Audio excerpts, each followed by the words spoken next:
अणुऊर्जा प्रकल्प देवगडमध्ये येत असताना त्या देवगड प्रकल्पातील सर्वच लोकांनी विरोध केलेला असताना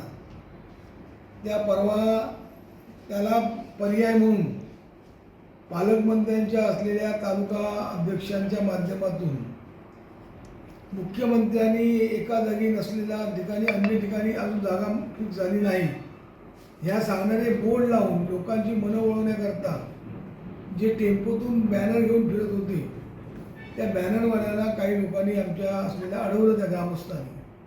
त्या ग्रामस्थांनी अडवून त्यांना स्पष्ट भाषेत विचारलं की आमचा विरोध असताना तुम्ही आमच्याकडेही बॅनर का लावता आणि कशासाठी लावता.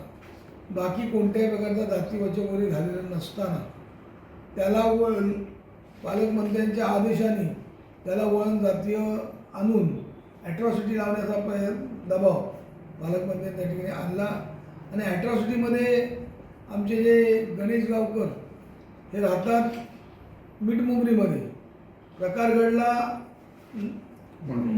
मुनग्यामध्ये. या एवढ्या अंतरावरून पण प्रकार घडला तर त्याला आरोपी बनवून त्या मुलांकडून ॲट्रॉसिटी केस दाखल करून घेऊन त्यांना अडकवण्याचा प्रयत्न करून आणि ज्या ग्रामपंचायतीने जो विरोध केला आहे त्यांच्यावर दबाव आणण्याचा प्रयत्न जिल्ह्याचे पालकमंत्री आणि त्यांचा हा भारतीय जनता पक्षाचा अजेंडा आहे की अणुऊर्जा प्रकल्प करणे. तो अणुऊर्जा प्रकल्पाला ते विरोध करण्याचा प्रयत्न विरोध असल्यामुळे हे असे प्रयत्न चाललेले आहेत ते आम्ही आणून पाहतो. आज गणेश गावकर वरती तिला अटकपूर्व जामीनसाठी गेलेला असताना गणेश गावकर 2 वेळा पोलीस स्टेशनकडे आपल्या जबाबासाठी गेले असताना पोलिसांनी कोर्टासमोर आपलं म्हणणं दिलं. त्यात आम्हाला सहकार्य करत नाही अशा प्रकारचं म्हणणं देऊन पालकमंत्र्यांच्या आदेशानुसार त्यांना अटकेच्या आता कारवाई करण्याचे प्रयत्न करत असतील. जर त्यांना अटक करत असतील तर सर्व गावातल्या लोकांना घेऊन आम्ही आंदोलन करू, पोलीस स्टेशन दारात बसू आणि त्या ठिकाणी अशा प्रकारचं जे 2 जातींमध्ये वाद आहे, एका जातीतले 2 गटामधले वाद हे पण परवा प्रेसमधून उघड झालेले आहे.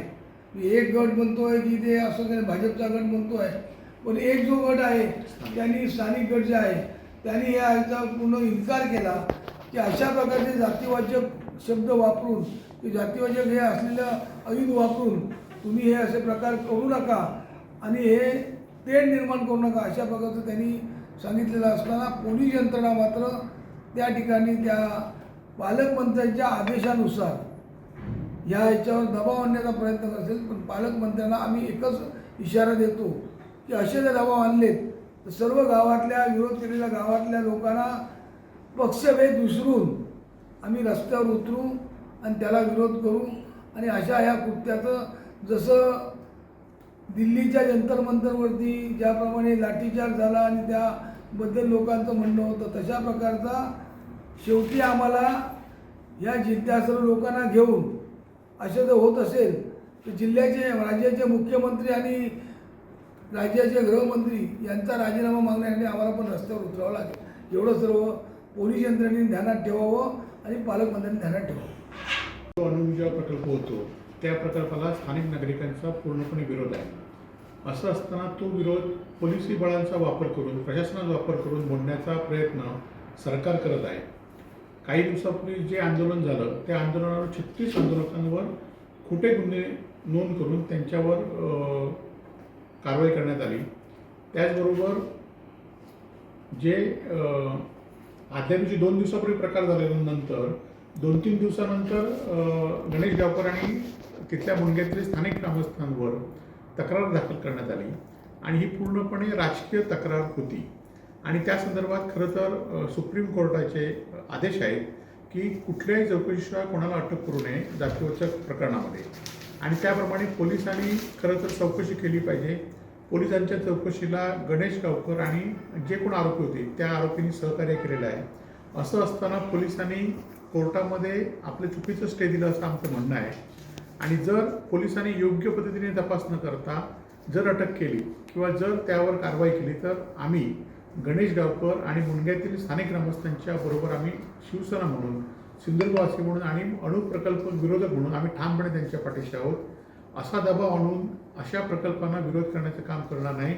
खरं तर पालकमंत्र्यांनी आजच्या दिवशी जाऊन सुद्धा त्या लोकांनी तिथे हजारोच्या संख्येने आंदोलन केलं म्हणून पालकमंत्र्यांचा राग आहे आणि ते राग अशा पद्धतीने प्रशासनाला हाताशी धरून काढतायत.